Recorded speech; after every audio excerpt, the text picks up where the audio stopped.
Et si votre corps pouvait se réparer pendant que vous dormez? Et si 6 minutes, juste avant le sommeil, pouvaient aider votre organisme à entrer dans un état plus profond de récupération?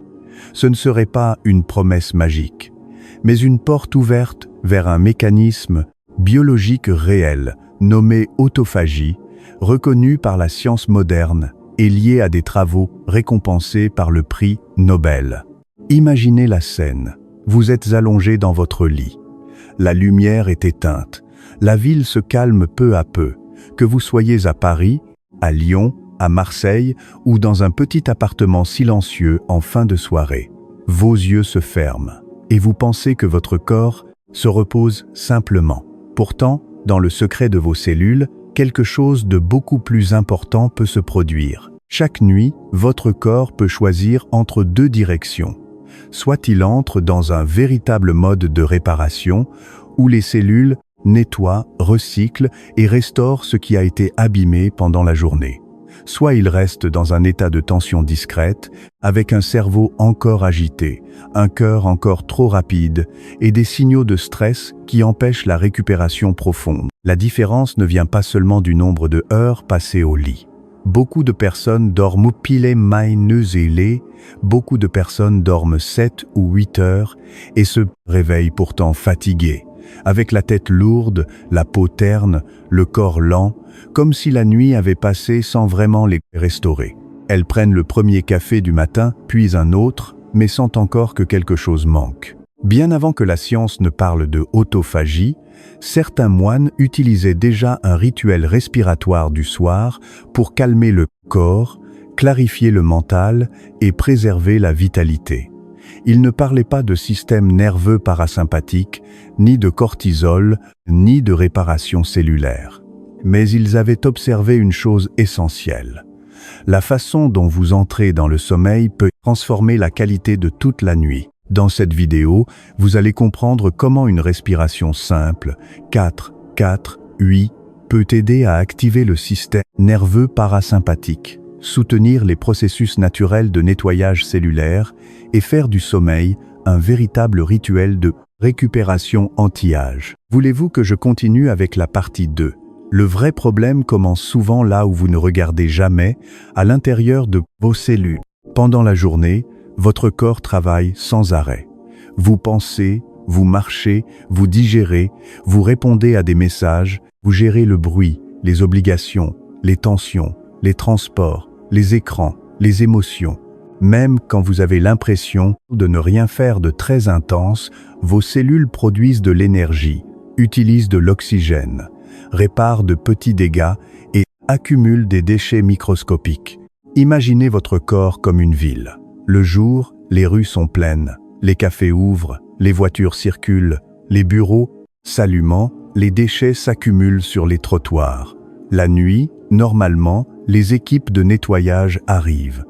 Elles ramassent, trient, réparent, recyclent, remettent de l'ordre pour que la ville puisse recommencer le lendemain. Mais si ces équipes ne travaillent qu'à 30%, la ville se réveille encore encombrée. Les rues semblent ouvertes, mais quelque chose reste lourd, sale, ralenti. Vos cellules peuvent vivre une situation comparable. Elles sont censées éliminer les protéines abîmées, recycler les éléments usés, nettoyer les fragments endommagés et restaurer leur efficacité. Mais chez beaucoup de personnes, ce processus ne se déroule pas avec toute la profondeur nécessaire. C'est l'une des raisons pour lesquelles vous pouvez dormir. Et pourtant vous réveillez comme si vous n'aviez pas vraiment récupéré. Vous ouvrez les yeux, mais l'esprit reste brumeux. Il vous faut un café, puis parfois un deuxième, simplement pour vous sentir fonctionnel. Pendant la première heure du matin, tout paraît plus lent. Le corps est lourd, les pensées sont floues, l'humeur plus fragile. Ce n'est pas forcément de la paresse. Ce n'est pas seulement dans votre tête. Cela peut être lié à une récupération cellulaire insuffisante. Chaque jour, le stress, la pollution, l'alimentation déséquilibrée, les nuits irrégulières et la charge mentale favorisent ce que l'on appelle le stress oxydatif. Ce stress oxydatif est une conséquence normale de la vie, mais lorsqu'il s'accumule trop, il fatigue vos cellules. Il touche en particulier les mitochondries, ces petites centrales énergétiques qui permettent à votre corps de produire l'énergie dont vous avez besoin. Lorsque les mitochondries fonctionnent moins bien, vous pouvez vous sentir moins concentré, moins patient, moins clair, plus facilement irritable. Votre peau peut paraître plus terne. Votre récupération après une journée chargée peut sembler plus lente. Vous avez peut-être l'impression de vieillir plus vite que prévu, non pas brutalement, mais par petits signes répétés. Et c'est ici que le sommeil devient essentiel. Pas seulement le fait de dormir longtemps, mais le fait d'entrer dans un sommeil où le corps reçoit enfin le signal qu'il peut nettoyer, réparer et reconstruire.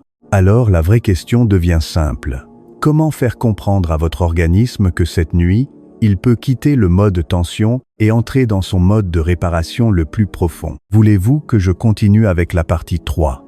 En 2016, le biologiste cellulaire japonais Yoshinori Ohsumi a reçu le prix Nobel de médecine pour ses travaux sur un mécanisme fascinant, autophagie. Ce mot peut sembler technique, presque froid, mais ce qu'il décrit est profondément vivant.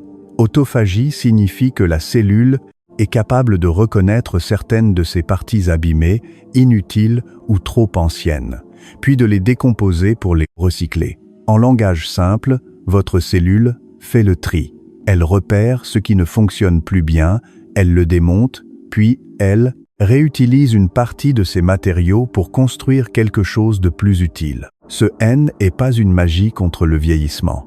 C'est une fonction biologique naturelle, une intelligence silencieuse du corps, un système de nettoyage interne qui, lorsqu'il fonctionne correctement, aide les cellules à rester plus efficaces, plus stables, plus capables de produire de l'énergie et de résister aux agressions du quotidien. Imaginez une cellule comme un petit atelier. Au fil du temps, des outils se cassent, des machines s'usent, des matériaux s'accumulent dans les coins. Si personne ne range, l'atelier devient moins efficace. Le travail continue, mais il demande plus d'efforts. Autophagie agit comme une équipe de maintenance. Elle entre dans l'atelier, identifie les pièces défectueuses, les démonte, récupère ce qui peut être réutilisé et permet au lieu de fonctionner avec plus de fluidité. Mais voici le point essentiel. Ce mécanisme ne fonctionne pas forcément au maximum simplement parce que vous vous allongez dans votre lit. Votre corps ne passe pas automatiquement en mode réparation profonde au moment où vous fermez les yeux. Autophagie dépend de nombreux signaux. Elle est influencée par votre rythme biologique, votre niveau de stress, la qualité de votre sommeil profond, vos hormones, votre respiration et surtout par l'état de votre système nerveux au moment où vous entrez, dans la nuit. Si vous vous couchez avec le cœur encore rapide, les épaules tendues, le cerveau rempli de conversations, de factures, de réunions et de notifications, votre corps peut rester en mode alerte. Même dans le lit, une partie de vous agit comme si un danger devait être surveillé. Dans cet état, l'organisme donne la priorité à la vigilance, pas à la réparation. Votre système nerveux fonctionne souvent entre deux grands modes. Le mode sympathique, qui prépare à agir, réagir, lutter, fuir, gérer la pression. Et le mode parasympathique, qui favorise le repos, la digestion, la récupération, la réparation et le retour à l'équilibre. Le problème moderne est simple. Beaucoup de personnes entrent dans leur lit avec un corps encore bloqué dans le mode de la journée. Elles veulent dormir, mais leur biologie n'a pas encore reçu le message de sécurité.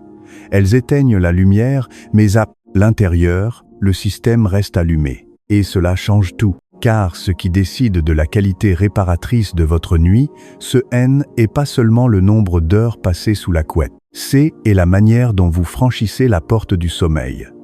Si vous entrez dans la nuit avec un système nerveux apaisé, un rythme cardiaque plus lent, une respiration plus profonde et un niveau de cortisol qui commence à descendre, vous offrez à votre corps un terrain beaucoup plus favorable pour restaurer ses fonctions internes. Voilà pourquoi autophagie est si importante dans cette histoire. Le prix Nobel a montré au monde scientifique la puissance de ce système de recyclage cellulaire. Mais dans votre vie quotidienne, la vraie question est plus intime. Comment créer, chaque soir, les conditions qui permettent à ce nettoyage profond de mieux se produire. Et voici ce que la plupart des gens manquent. Autophagie ne dépend pas seulement du fait que vous dormez, elle dépend aussi de la façon dont vous entrez dans le sommeil. Voulez-vous que je continue avec la partie 4 ? Bien avant que la biologie moderne mette un nom précis sur les mécanismes de réparation du corps, certaines traditions anciennes avaient déjà compris une chose essentielle. La manière d'entrer dans le sommeil change la qualité de la nuit. Dans les monastères perchés dans les hauteurs, des moines observaient depuis des siècles qu'un esprit apaisé et un souffle discipliné pouvaient préserver la clarté intérieure, la stabilité émotionnelle et une forme de vitalité qui semblait résister au temps. Ils ne parlaient pas d'autophagie, ils ne parlaient pas de système parasympathique, ils n'utilisaient pas le langage de la neurobiologie ou de la physiologie cellulaire. Mais ils avaient remarqué, par l'expérience répétée, qu'un certain rythme respiratoire pratiqué avant le sommeil aidait le corps à se relâcher plus profondément et à entrer dans la nuit avec plus de calme. Dans certaines transmissions, cette pratique était décrite comme un souffle de longévité, parfois même comme un souffle d'immortalité. Il ne faut pas prendre ces mots au pied de la lettre. Ce N n'est pas une promesse magique. C est une manière poétique de dire qu'un corps qui récupère, mieux est, use moins vite. Aujourd'hui, ce que l'observation ancienne pressentait peut être éclairé par la science moderne. Le cœur de ce rituel est une simplicité remarquable. Inspirer pendant 4 temps, garder l'air pendant 4 temps, expirer pendant 8 temps. Ce schéma peut sembler presque trop simple pour être puissant. Et pourtant, c'est précisément sa structure qui le rend si intéressant. Le point décisif N est pas seulement inspiration, ni la rétention. Le point décisif C est l'expiration longue. Quand vous expirez 2 fois plus longtemps que vous inspirez, vous envoyez au corps un message très clair. Il n'y a pas d'urgence. Il n'y a pas de menace immédiate. Vous pouvez relâcher. À partir de là, plusieurs choses peuvent commencer à changer. Le rythme cardiaque peut ralentir. Le nerf vague peut être davantage sollicité. La tension intérieure peut baisser. Le cortisol peut amorcer une descente. Le cerveau comprend peu à peu qu'il peut quitter le mode surveillance pour entrer dans le mode récupération. Imaginez la scène. Le soir tombe sur un appartement calme. Les lumières éteignent. La ville continue peut-être de vibrer au loin, mais à l'intérieur de vous, un autre paysage apparaît. Quelque chose passe de la vitesse à la profondeur, de la dispersion à la présence, de la tension à la réparation. C'est là toute la différence. Il ne s'agit pas de respirer au hasard. Il s'agit d'utiliser une cadence précise pour déplacer votre état biologique. Toutes les respirations ne produisent pas le même effet. Ici, la clé est cette expiration allongée, douce, régulière, qui prépare le terrain d'une vraie nuit de restauration. Maintenant, voyons exactement comment pratiquer ce rituel, étape par étape, dès ce soir. Avant de commencer, posez une intention simple. Ce soir, mon corps entre dans un état de réparation plus profond. Cette phrase N a rien de mystique. Elle sert à orienter l'attention, à calmer le bruit mental et à préparer le système nerveux à suivre une seule direction. Puis vous pouvez passer à la pratique. Première étape, la préparation. Une trentaine de secondes suffit. Vous êtes déjà au lit. La lumière est éteinte. La pièce est calme. Allongez-vous dans une position confortable. Sur le dos ou sur le côté, les deux conviennent. L'essentiel est de ne plus avoir à ajuster votre posture dans les minutes qui suivent. Fermez les yeux. Ne cherchez pas tout de suite à respirer profondément. Pendant quelques instants, contentez-vous d'observer votre souffle naturel. Sentez l'air frais qui entre par le nez. Sentez l'air un peu plus tiède qui ressort. Remarquez le mouvement discret de la poitrine. Le ventre qui se soulève légèrement puis qui redescend. Cette phase peut sembler très simple, mais elle a une fonction importante. Elle retire à peu votre attention des pensées de la journée pour la ramener vers le corps. Elle crée une transition. Vous quittez le monde extérieur. Vous commencez à entrer dans votre nuit. Deuxième étape, le rythme respiratoire. 4, 4, 8. Inspirez doucement par le nez pendant 4 temps. 1, 2, 3, 4. Laissez le ventre S ouvrir d'abord, puis la poitrine se soulever légèrement. Ne remplissez pas les poumons à 100%. Visez plutôt une inspiration confortable autour de 4/5 de votre capacité. Il ne s'agit pas de forcer. Il s'agit d'installer un rythme stable. Gardez ensuite LR pendant 4 temps. 1, 2, 3, 4. La rétention doit rester légère. Pas de tension dans la gorge. Pas d'épaules crispées. Pas de mâchoire serrée. Pensez à une pause calme entre 2 vagues. Un espace de silence, pas un effort. Puis, expirez lentement pendant 8 temps. 1, 2, 3, 4, 5, 6, 7, 8. Vous pouvez expirer par la bouche, sans bruit excessif, comme si vous laissiez l'air se déposer hors de vous. Pendant cette expiration, sentez les épaules qui s'adoucissent. Le visage se relâche. La langue cesse de pousser contre le palais. Le ventre revient doucement vers l'intérieur. Plus l'expiration est longue et régulière, plus le corps reçoit un signal de sécurité. C'est ici que se trouve la partie la plus précieuse du rituel. L'expiration longue est le message physiologique le plus fort. Elle indique au système nerveux qu'il peut ralentir.